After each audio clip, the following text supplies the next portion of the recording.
এ তো কথা কিসের জন্য কেন হবে? ফট করে আমাকে এই কথাটা বললো, আমি কি সুপার চ্যাটের কথাটা বলেছিলাম?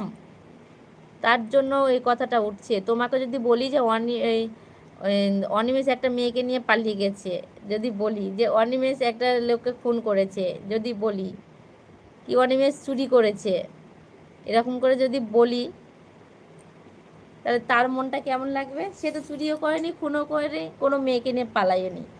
তাহলে তাকে যদি এরকম করে বলা যায়, তাহলে তার কেমন লাগবে?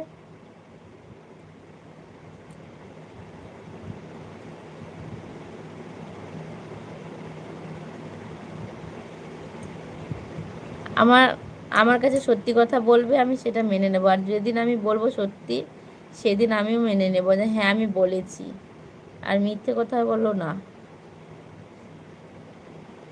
যেহেতু, হ্যাঁ, এই কথাটা যদি অন্য লোক এসে বলতো আমিও সেটা মেনে নিতাম, কিন্তু তোমাদেরকে অনেক আপন ভেবেছিলাম। যেমন আমার পরিবারকে ভালোবাসি, সেরকম তোমাদেরকেও ভালোবাসি।